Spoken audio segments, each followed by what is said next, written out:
Hello नमस्कार और आदाब तमाम दोस्तों को आपके अपने दोस्त और गाइड इरफान की तरफ से एक बार फिर आपके अपने चैनल एस्ट्रो एश्योरेंस पर। आप सबके कमेंट्स में जो सवाल मैं देखता हूं अपनी वीडियोस के नीचे और जो मेल या मैसेज मुझे लोगों से आते हैं, उनसे अक्सर मुझे एहसास होता है कि लोग अपनी कुंडली पढ़ने में बहुत उलझन में हैं। या तो उन्हें पता नहीं होता कि कुंडली कैसे पढ़ी जाए, या वो किसी एक ग्रह या एक प्लेसमेंट को देखकर ये समझने की कोशिश करते हैं कि इसका मतलब क्या है, इसका असर क्या होगा। मिसाल के तौर पर मेरी वीडियोस के नीचे कमेंट सेक्शन में लोग पूछते हैं कि मेरा गुरु 9वें भाव में नीच का है और केतु की दृष्टि से देखा जा रहा है, तो क्या फल मिलेगा। मुझे क्या पता, मुझे सारे पहलू नहीं पता, सारी डिग्रियां नहीं पता, नक्षत्र नहीं पता, कोई योग है या नहीं पता, आपकी दशा नहीं पता, आपकी गोचर नहीं पता। मैं कैसे सिर्फ एक प्लेसमेंट से ये समझ सकता हूँ कि उस प्लेसमेंट का क्या अर्थ है। भले ही आप मुझे 2 या 3 कनेक्शन दें, जब भी आप कुंडली देखते हैं तो कुंडली को समग्र रूप से देखा जाता है। सारे ग्रह अपना रोल अदा करते हैं, नक्षत्र अपना रोल अदा करते हैं, गोचर अपना रोल अदा करते हैं, दशा अपना रोल अदा करती है, ग्रह की ताकत अपना रोल अदा करती है, योग और दोष अपना रोल अदा करते हैं, और फिर समग्र रूप से कुंडली के फलों को समझना पड़ता है। अगर आप सिर्फ एक प्लेसमेंट देखें तो गलत नतीजे पर पहुंचने की पूरी गुंजाइश है। तो मैं इस वीडियो के जरिए आपको बताना चाहता हूं, हालांकि मैंने पहले भी ये किया है। मैंने आपको कुंडली देखने का एक सामान्य तरीका बताया है, लेकिन आज मैं थोड़ा और गहराई से बात करना चाहता हूं कि कुंडली को कैसे देखा जाए और फिर समग्र तरीके से कैसे ये समझा जाए कि विभिन्न संयोग और विकल्प क्या हो सकते हैं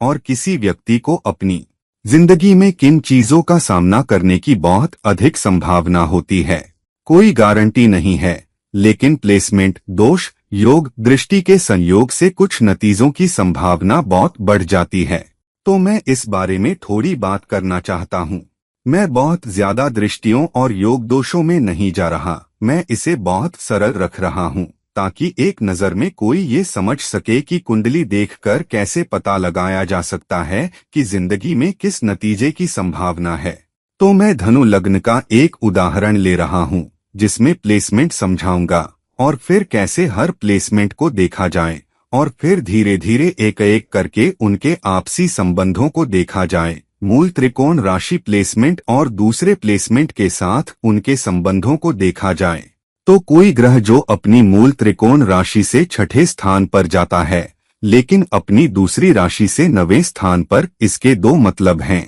मूल त्रिकोण राशि से 6ठा स्थान किसी मैत्री राशि में एक बात है और मूल त्रिकोण राशि से 6ठा स्थान किसी अमैत्री राशि में दूसरी बात है, और फिर दूसरी राशि से 9वें स्थान पर होना किसी अमैत्री राशि में तीसरी बात है।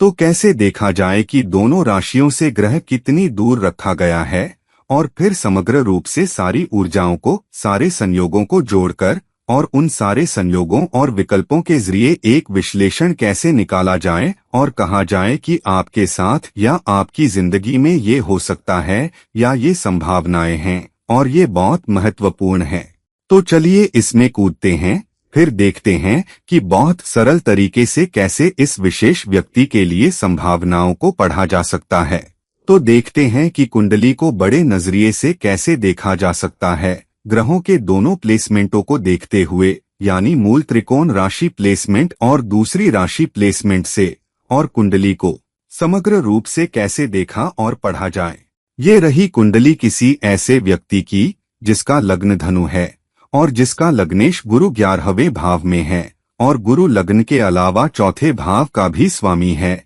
और ये अपनी मूल त्रिकोण राशि से 11वें स्थान पर है। और बाकी ग्रहों का भी ऐसा ही प्लेसमेंट है, जैसे सूर्य, शुक्र, राहु, बुध, मंगल, शनि, केतु, चंद्रमा अपनी अपनी मूल त्रिकोण राशियों या दूसरी राशियों से विभिन्न स्थानों पर। तो एक एक ग्रह के नजरिए से देखते हैं। किसी ग्रह के मूल त्रिकोण राशि और दूसरी राशि से प्लेसमेंट का विश्लेषण कैसे किया जाए और उन प्लेसमेंट्स में और कैसे पढ़ा जाए। तो सबसे पहले लग्नेश के साथ चलते हैं। यहाँ लग्नेश गुरु है और अपने से 11वें स्थान पर यानी 11वें भाव में है। ये दिखाता है कि व्यक्ति अपनी बुद्धिमत्ता को रिश्तों में लगाएगा, क्योंकि ये तुला राशि में और सामाजिक नेटवर्क के 11वें भाव में है। तो व्यक्ति अपने बढ़े हुए नेटवर्क, अपने सामाजिक दायरे और आम जनता के साथ अपने रिश्तों को बुद्धिमानी से निभाएगा और आम लोगों के बीच एक बुद्धिमान व्यक्ति, एक मार्गदर्शक के रूप में जाना जाएगा।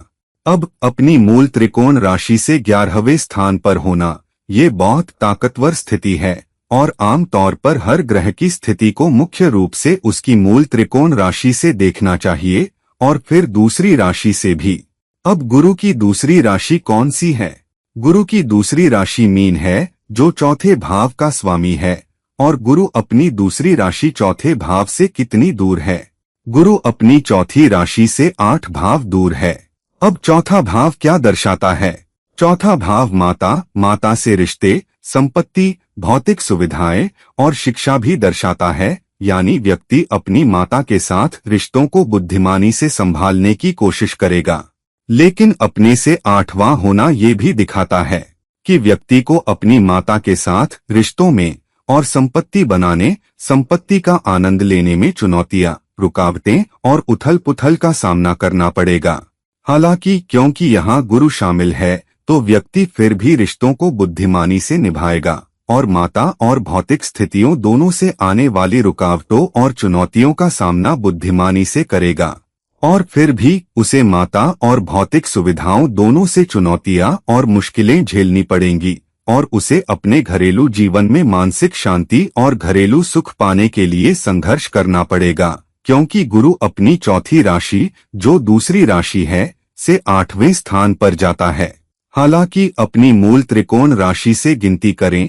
जो लग्न है, और अपने से 11वें स्थान पर होना, यानी व्यक्ति की इच्छाएं और आकांक्षाएं बुद्धिमानी से रिश्तों को निभाते हुए पूरी होंगी और वो आम जनता और सोशल मीडिया तथा सामाजिक दायरे से निपटने में एक बुद्धिमान आध्यात्मिक व्यक्ति के रूप में देखा जाएगा, यानी जनता उसे या बाहरी दुनिया उसे एक गुरु, एक मास्टर, अपने क्षेत्र का विशेषज्ञ मानेगी और इस प्रतिष्ठा के जरिए और सामाजिक दायरे से निपटने के बुद्धिमान तरीके के जरिए वो बहुत अच्छा करेगा और किसी के साथ साझेदारी में भी अच्छा कर सकता है और उस साझेदारी के जरिए सोशल मीडिया पर लाभ भी पा सकता है। अब उसका दूसरा स्वामी कहाँ है? उसका दूसरा स्वामी और तीसरा स्वामी दोनों शनि हैं और 5वें भाव में अपनी नीच राशि में हैं, क्योंकि शनि मेष राशि में नीच होता है। अब शनि अपनी मूल त्रिकोण राशि से कितनी दूर है? मूल प्रभाव उसकी मूल त्रिकोण राशि से आता है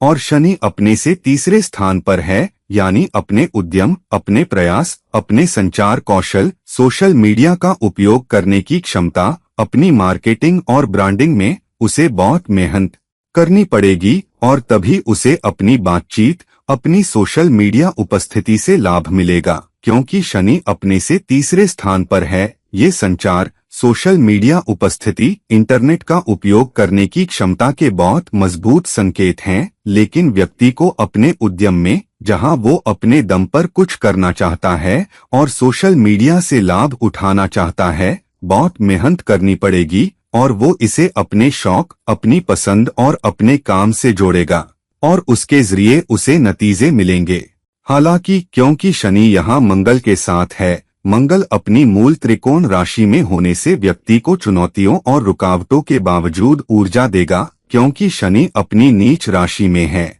लेकिन नीच भंग में और मंगल ऊर्जा और प्रयास के ग्रह के साथ होने से व्यक्ति के प्रयास रंग लाएंगे और उसका फोकस उस क्षेत्र पर होगा जो उसके शौक हैं और जो करना उसे पसंद है और उस लाइन में वो प्रयास करेगा और ये संचार के उसके संकेत से जुड़ने के कारण उसे इससे लाभ भी होगा, क्योंकि 5वां भाव लाभ का भाव भी है। हालांकि क्योंकि 5वां भाव शिक्षा का भी भाव है, यानी व्यक्ति को अपनी शिक्षा में बहुत प्रयास करने पड़ेंगे, लेकिन उसे अपनी शिक्षा में भी रुकावटें और मुश्किलें आएंगी और ये स्कूली शिक्षा या स्नातक तक की शिक्षा से जुड़ा है। लेकिन शनि की दूसरी राशि कौन सी है? शनि की दूसरी राशि दूसरा भाव है और यहाँ शनि अपने से चौथे स्थान पर जाता है। अब शनि यहाँ आय, बचत, आजीविका, परिवार को नियंत्रित करता है और अपने से चौथे स्थान पर होना, लेकिन नीच राशि में यानी परिवार से लाभ, क्योंकि किसी भी भाव का चौथा भाव उस भाव से लाभ,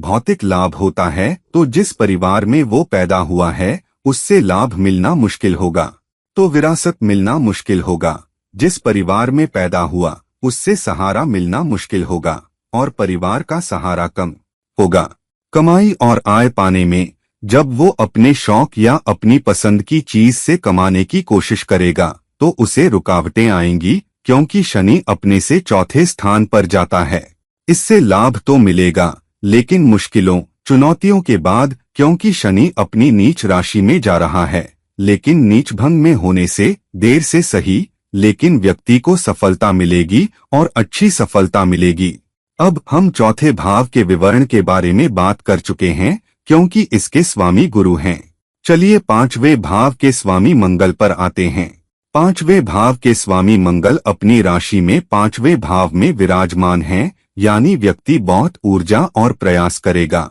और उसका रुझान उसकी पसंद, खेल, शिक्षा सीखने और लंबे समय में अपनी संतानों की तरफ होगा। वो सट्टेबाजी की तरफ भी झुकेगा और अपने करियर में जोखिम लेगा, क्योंकि मंगल 10वें भाव से 8वें स्थान पर है। हालांकि मंगल 5वें भाव का स्वामी अपनी दूसरी राशि वृश्चिक से कितनी दूर है? यहाँ मंगल अपनी दूसरी राशि वृश्चिक से 6 भाव दूर है, जो 12वें भाव को नियंत्रित करती है। अब 12वें भाव का स्वामी अपने से 6वें स्थान पर, यानी 12वें भाव के नुकसान में रुकावटें, मुश्किलें। लेकिन मंगल यहाँ अपनी राशि में और मैत्री राशि में है, तो यहाँ अशुभ नतीजों की बजाय अच्छे नतीजे आएंगे, क्योंकि मंगल 12वें भाव का भी स्वामी है। यानी 12वें भाव का स्वामी अपने से 6वें स्थान पर जाने का मतलब है कि आध्यात्मिकता, दान पुण्य, परोपकार के मामलों में व्यक्ति उनकी सेवा करेगा, क्योंकि ये शनि के साथ भी है,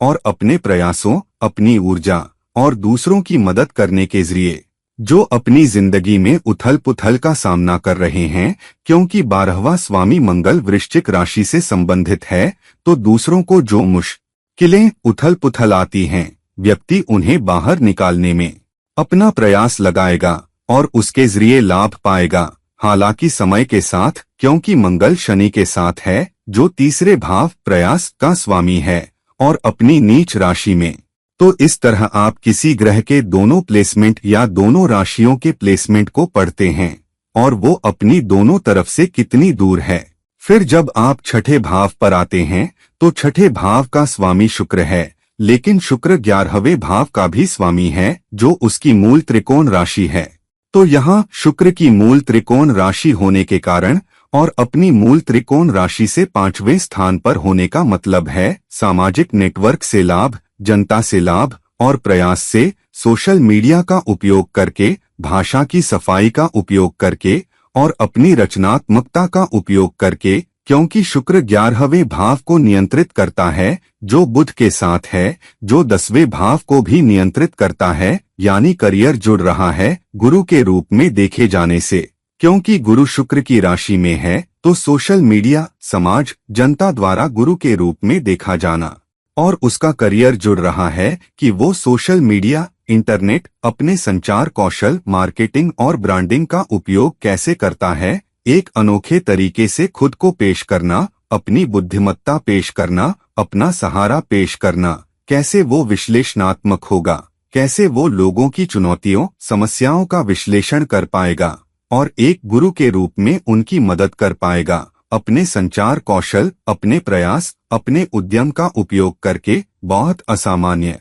बहुत अनोखे तरीके से राहु के प्लेसमेंट के कारण, और यही उसका करियर बनेगा। तो वो अपने करियर की शुरुआत किसी और चीज, किसी और नौकरी से कर सकता है, लेकिन आखिरकार वो अपनी पसंद की जो करना उसे अच्छा लगता है उसे अपना लेगा, और जब वो अपनी नियमित नौकरी छोड़ता है तो उसे रुकावटें आएंगी और फिर बाद में आध्यात्मिक गुरु, मार्गदर्शक, सलाहकार की भूमिका निभाएगा, क्योंकि उसे ये पसंद है और वो इसे प्यार करता है और प्रयास से वो आखिरकार इसे साकार करेगा। हम क्यों कहते हैं कि वो पहले नौकरी में कुछ और ही उठाएगा? क्योंकि शुक्र छठे भाव नौकरी का भी स्वामी है, तो शुरुआत में क्योंकि छठा भाव नौकरी वृषभ राशि से जुड़ा है, जो पैसा कमाने वाली राशि है, तो शुरू में उसकी नौकरी पैसे कमाने से जुड़ी होगी। हम क्यों कहते हैं कि उसकी शुरुआती नौकरी पैसे और नौकरी से जुड़ी होगी?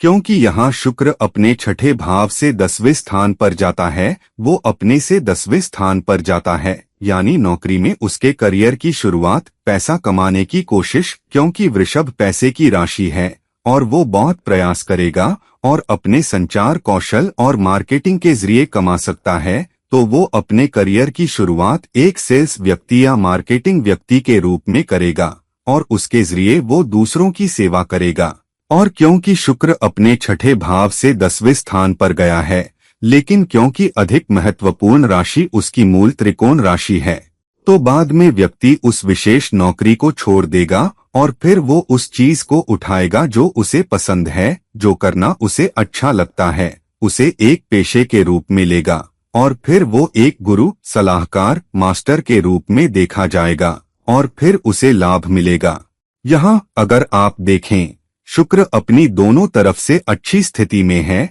वो अपनी मूल त्रिकोण तरफ से 5वें स्थान पर है और अपने छठे भाव तरफ से 10वें स्थान पर है और इसलिए यहाँ शुक्र बहुत मजबूत है। एक उपचय भाव अब भी बहुत अच्छे लाभ देगा। हालांकि शुरुआती रुकावटें आएंगी, शुरुआती उथल पुथल आएगी क्योंकि छठे भाव दष्टहान का विवरण है, लेकिन क्योंकि मूल त्रिकोण राशि एक उपचय भाव है, तो समय के साथ लगातार काम करते रहने, मेहनत करते रहने से आखिरकार उसे सोशल मीडिया का उपयोग करने, एक मास्टर और गुरु के रूप में देखे जाने और अपने रिश्तों से भी जुड़े लाभ मिलेंगे। तो इस तरह आप दो भावों, दो राशियों के बीच कनेक्शन देखते हैं और स्वामी कितनी दूर है और भाव अपने प्लेसमेंट से कितनी दूर है। फिर चलिए बुध पर आते हैं, जो इस कुंडली के लिए बहुत महत्वपूर्ण ग्रह है, क्योंकि ये 7वें भाव रिश्तों और 10वें भाव करियर का स्वामी है। अब हम देख ही चुके हैं कि बुध करियर से जुड़ रहा है, क्योंकि बुध 10वां स्वामी है और शुक्र के साथ है, जो भी अपने से 10वें स्थान पर है, तो बहुत हद तक शुक्र से जुड़ रहा है, सोशल मीडिया का उपयोग करके और उससे पैसा कमा रहा है, अनोखे असामान्य तरीकों से खुद को मार्केट करके, और कैसे वो संचार के जरिए, अनोखे संचार के जरिए, विश्लेषण की भूमिका के जरिए, एक विश्लेषणात्मक गुरु, एक विश्लेषणात्मक मास्टर की भूमिका के जरिए और उसके जरिए भाषा की सफाई और मेहनत से लाभ कमाता है। तो इस तरह आप 3 या 4 को जोड़ते हैं। तो हम यहाँ जोड़ रहे हैं छठे भाव, 10वें भाव, 11वें भाव, लग्नेश गुरु, तो विश्लेषण, बुद्धिमत्ता, गुरु होना, मेहनत, सब कुछ सोशल मीडिया मार्केटिंग से जुड़ रहा है और इसे राहु से जोड़कर एक असामान्य अनोखे तरीके से खुद को मार्केट करने में सक्षम होना, खुद को एक गुरु, एक विश्लेषणात्मक गुरु, एक ऐसे गुरु के रूप में पेश करना जो विशेषज्ञ है, जो गहराई से देख सकता है और चीजों का बारीकी से विश्लेषण कर सकता है और फिर दूसरों का मार्गदर्शक बन सकता है, अपने रिश्तों को निभाते हुए, अपने क्लाइंट्स, अपने सामाजिक दायरे के साथ अच्छे रिश्ते बनाए रखने की क्षमता का उपयोग करते हुए और फिर लाभ कमाता है। लेकिन बुध अपनी मूल त्रिकोण राशि से कितनी दूर है? बुध अपनी मूल त्रिकोण राशि से छठे स्थान पर है, छठे से, जिसका मतलब है कि बुध कुंभ राशि, जो एक मैत्री राशि है, में चला गया है, जो 11वें भाव से भी संबंधित है, क्योंकि कुंभ 11वें भाव को नियंत्रित करता है, तो ये बड़ी जनता से जुड़ रहा है और अपने से छठे स्थान पर जाना, और बुध छठे भाव में बहुत मजबूत है, क्योंकि छठे भाव में कन्या ऊर्जा है और बुध छठे भाव में उच्च का भी होता है, तो अपने से छठे स्थान पर 11वीं राशि में और तीसरे भाव में जाने का मतलब है कि व्यक्ति बड़ी जनता से जुड़ने में और अपने विश्लेषणात्मक कौशल, सोशल मीडिया, इंटरनेट का उपयोग करके बड़ी जनता से जुड़ने में बहुत प्रयास करेगा और फिर एक गुरु के रूप में देखा जाएगा, जो दूसरों का मार्गदर्शन करने का एक अनोखा और असामान्य तरीका है, सफल भाषा के जरिए और फिर अपने शुक्र कनेक्शन के कारण लाभ पाएगा। छठे भाव, अर्थ भाव और 11वें भाव, जो काम भाव भी है, इच्छाओं और आकांक्षाओं की पूर्ति से। हालांकि बुध अपनी दूसरी राशि से कितनी दूर है? अपनी दूसरी राशि, जो 7वां भाव है, से बुध अपनी दूसरी राशि से 9वें स्थान पर है, जिसका मतलब है कि वैवाहिक रिश्ते में व्यक्ति अपने जीवन साथी से काम की जगह पर या काम से जुड़े हुए या तो छोटी यात्राओं के जरिए या अपने काम के जरिए या सोशल मीडिया के जरिए भी मिल सकता है, लेकिन उसका पार्टनर उसके अपने धर्म अपनी जाति का नहीं हो सकता बल्कि दूसरी जाति का भी हो सकता है, क्योंकि बुध जो 7वें भाव का स्वामी है अपने से 9वें स्थान पर गया है और राहु के साथ है। 9वां भाव धर्म का भाव है और 7वां स्वामी अपने से 9वें स्थान पर होने का मतलब है कि व्यक्ति किसी धार्मिक समारोह में विपरीत जाति के व्यक्ति से शादी कर सकता है। ये और भी मजबूत हो जाता है क्योंकि शुक्र भी 11वें भाव में है। शुक्र जो किसी व्यक्ति के लिए स्त्री को भी दर्शाता है, विपरीत लिंग को भी दर्शाता है, रिश्तों को भी दर्शाता है, और ये और भी मजबूत है क्योंकि गुरु जो शुक्र की मूल त्रिकोण राशि में है, तीसरे भाव जो काम भाव भी है, पर दृष्टि डालता है, तो व्यक्ति किसी ऐसे व्यक्ति से शादी करता है जो उसके काम से जुड़ा है या काम की जगह पर मिलता है, उस व्यक्ति से बड़ा लाभ मिलता है। वो व्यक्ति दूसरी जाति या दूसरे धर्म से आता है और उस संबंध से लंबे समय में बहुत लाभ मिलता है। अब 8वां स्वामी चंद्रमा है और लग्न में चला गया है। अब चंद्रमा भी अपने से 6ठे स्थान पर गया है, तो यहाँ हमारे पास बहुत सारे प्लेसमेंट हैं जो अपने से 6ठे स्थान पर जाते हैं, यानी एक बहुत मजबूत सेवाउन्मुख व्यक्ति। मानसिकता भी सेवाउन्मुख है क्योंकि चंद्रमा अपने से 6ठे स्थान पर गया है। लेकिन मैत्री राशि में अगर चंद्रमा 8वें भाव में किसी अमैत्री राशि में होता तो ये एक चुनौती होती, लेकिन चंद्रमा एक मैत्री राशि में अपने से 6ठे स्थान पर गया है, जिसका मतलब है कि दूसरे लोगों की जिंदगी में चुनौतियों, रुकावटों या बुराइयों के मामलों में सेवाउन्मुखता और उसके जरिए एक पोषक, एक सहायक होने के जरिए अपने सहानुभूति कौशल, अपनी तेज दिमागी और अपने विश्लेषणात्मक कौशल जो बुध उसे देता है के जरिए व्यक्ति लाभ कमा पाएगा और उसकी प्रतिष्ठा एक ऐसे व्यक्ति की होगी जो दूसरों का पोषण करता है, एक गुरु के रूप में दूसरों का सहारा करता है और समाज में उसका कद एक ऐसे व्यक्ति के रूप में बढ़ेगा जो बहुत सहानुभूतिशील, बहुत देखभाल करने वाला, बहुत सहायक है दूसरों की मुश्किलों, उनकी उथल पुथल, उनकी चुनौतियों, उनकी परेशानियों का सामना करते हुए। तो एक बहुत मजबूत सेवाउन्मुख कुंडली, लेकिन इस तरह से कि व्यक्ति बाद में अपना करियर छोड़ देता है, लेकिन एक सलाहकार के रूप में अपने स्वयं के प्रयास से दूसरों की सेवा करता है और फिर दूसरों से लाभ पाता है। और क्योंकि चंद्रमा लग्न में बैठा है, इसका मतलब है कि व्यक्ति बहुत रचनात्मक होगा और धनु राशि 9वां भाव में होने का मतलब है कि व्यक्ति बहुत साहसी होगा, बहुत मजाकिया होगा, दूसरों के विचारों के लिए बहुत खुला होगा और एक बहिर्मुखी भी होगा कि वो दूसरों को कैसे देखता है, धर्मों को कैसे देखता है, वो धर्म का उपयोग करने में भी बहुत रचनात्मक होगा। तो ये एक मजबूत संकेत है कि व्यक्ति पोषक है, सहायक है, अपने सहानुभूति कौशल का उपयोग करके सोशल मीडिया से जुड़ता है, रिश्ते निभाता है और उसके जरिए अपने करियर में कमाता है और लाभ पाता है और अपनी मूल त्रिकोण राशि से 7वें स्थान पर है। हालांकि केतु 9वें भाव में है, जिसका मतलब है कि व्यक्ति को पिता से कम लाभ मिलेगा और अपने गुरुओं से भी कम लाभ मिलेगा। उसे अपनी उच्च शिक्षा और जीवन के अनुभवों से लाभ मिलेगा, न कि अपनी उच्च डिग्रियों से। भले ही वो जिंदगी में उच्च डिग्रियां हासिल करे, लेकिन पैसा कमाने या भाग्य और किस्मत के दरवाजे खोलने के लिए उन डिग्रियों से लाभ उतना नहीं होगा। लेकिन जब तक वो अपने भाग्य और किस्मत को दूसरों की सेवा के लिए, दूसरों की जरूरतों के लिए, अपनी जरूरतों का त्याग करने के लिए अपनाता है, तब सूर्य अपनी मूल त्रिकोण राशि से 7वें स्थान पर जाता है और शुक्र तथा बुध जो 10वें और 11वें भाव के स्वामी हैं के साथ होने का मतलब है कि उसकी इच्छाएं और आकांक्षाएं एक ऐसे करियर में पूरी होंगी जो उसके उच्च अनुभवों से जुड़ा है और वो दूसरों की जरूरतों के लिए अपनी जरूरतों का त्याग करता है, तो उसका करियर चमकता है। फिर वो एक नेता के रूप में देखा जाता है, फिर वो अपने करियर में चमकता है और अपने करियर में लाभ पाता है। हालांकि उसे अपने गुरुओं से कम सहारा मिलता है, पिता से कम सहारा मिलता है, लेकिन उसे अपनी उच्च शिक्षा से, अपने अनुभवों से बहुत बुद्धिमत्ता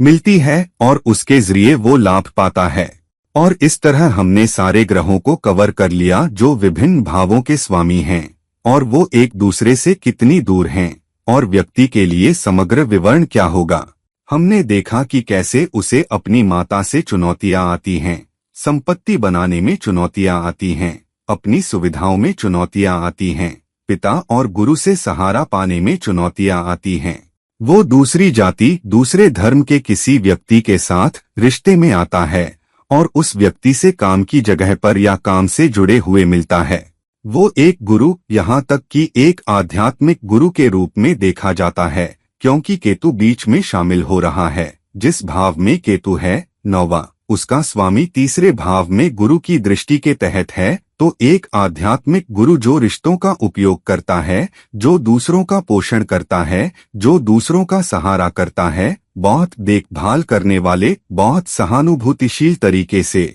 जैसा चंद्रमा दिखाता है। और छठे भाव के स्वामी शुक्र द्वारा दर्शाई गई अपनी शुरुआती नौकरी छोड़ देता है और संघर्षों के बाद अपना खुद का परामर्श कार्य अपना लेता है, अपना खुद का परामर्श बन जाता है, खुद को मार्केट करने, ब्रांड करने के अनोखे असामान्य तरीकों का उपयोग करता है और जो उसे पसंद है, जो करना उसे अच्छा लगता है, उसे अपने करियर में बदल देता है। क्योंकि तीसरे भाव का स्वामी शनि तीसरे भाव में जाता है, तीसरे भाव का स्वामी शनि 5वें भाव में जाता है, जो उसे पसंद है, जो करना उसे अच्छा लगता है, नीच भंग में, यानी शुरुआती मुश्किलें, शुरुआती चुनौतियां, शुरुआती उतार चढ़ाव और अंतिम सफलता। तो दोस्त, इस तरह से कुंडली को मूल त्रिकोण तरफ से और दूसरी तरफ से देखना चाहिए और ग्रह अपनी मूल त्रिकोण राशि और दूसरी राशि दोनों से कितनी दूर है, न कि केवल किसी एक भाव में प्लेसमेंट देखना। तो दोस्तों, अब हमने इस विशेष कुंडली के जरिए एक उदाहरण के रूप में देखा है कि विभिन्न ग्रहों के मूल त्रिकोण राशि और दूसरी राशि से प्लेसमेंट किसी भाव में दूसरे ग्रहों के साथ भावों से जुड़े हुए क्या संभावनाएं पैदा कर सकते हैं, क्या संयोग पैदा कर सकते हैं, क्या करियर पैदा कर सकते हैं, रिश्ते कैसे बन सकते हैं, माता पिता दूसरे रिश्तों के साथ संबंध कैसे काम कर सकते हैं, व्यक्ति अपने प्रयास का उपयोग कैसे करेगा, अपने संचार कौशल का उपयोग कैसे करेगा, लाभ कैसे कमा पाएगा, उसकी इच्छाएं और आकांक्षाएं कहाँ पूरी होंगी, शिक्षा उसकी जिंदगी में महत्वपूर्ण भूमिका निभाएगी या नहीं, उसे अपनी आजीविका में अच्छा लाभ मिलेगा या नहीं, वो संपत्ति बनाएगा या नहीं, या उसे वहाँ चुनौतियाँ और मुश्किलें आएंगी। ये सब कुछ हमने इस कुंडली के जरिए पढ़ा है। क्या वो नौकरी करेगा या सेवा की अधिक संभावनाएं हैं, या उद्यम, या अपना व्यवसाय, या अपना परामर्श, ये भी हमने इस कुंडली के जरिए देखा है। तो अपनी कुंडली में और पढ़ना सीखें, गहराई से विश्लेषण करें और बीते हुए घटनाओं को देखें और फिर दशाकाल के दौरान विभिन्न स्वामियों के बीच कनेक्शन देखें, गोचर के दौरान भी। तो कई बार हम किसी घटना की दशा अवधि को देखते हैं जो 10 साल पहले हुई थी, लेकिन हम ये नहीं देखते कि उस समय कौन से गोचर चल रहे थे और क्या गोचरों ने हमें एक निश्चित परिणाम लाने में महत्वपूर्ण भूमिका निभाई, क्योंकि गोचर नतीजों के डिलीवरी बॉय हैं। तो अपनी कुंडली देखें, उसे बेहतर समझें और अपने शुरुआती अनुभवों से संयोग और विकल्प निकाल पाए और उसके जरिए भविष्य के लिए चीजों का विश्लेषण कर पाए। भविष्य में आपकी जिंदगी आप पर क्या संभावनाएं फेंक सकती है, दशा, गोचर, योग, एक दूसरे से प्लेसमेंट और ग्रहों की ताकतों के आधार पर। तो मैं यहाँ दृष्टियों, योगों और दोषों में बहुत गहराई से नहीं गया हूँ। मैंने इस बारे में थोड़ी बात की है ताकि मैं बहुत सारी चीजों को जटिल न करूँ, लेकिन अगर आप इतना भी कर पाए जो मैंने इस वर्तमान कुंडली, जिसे हम उदाहरण के रूप में उपयोग कर रहे हैं, के साथ किया है, तो आपने अपनी कुंडली को बेहतर समझने का लगभग 50 से 60% काम कर लिया होगा। तो दोस्तों, इस वीडियो को लाइक करें, इस वीडियो को शेयर करें और अगर आप मुझसे व्यक्तिगत परामर्श लेना चाहते हैं तो कृपया मुझसे संपर्क करें, नीचे दिए गए लिंक्स हैं। किसी और समय किसी और वीडियो के साथ ये रहे आपके अपने दोस्त और गाइड इरफान साइनिंग ऑफ। नमस्कार।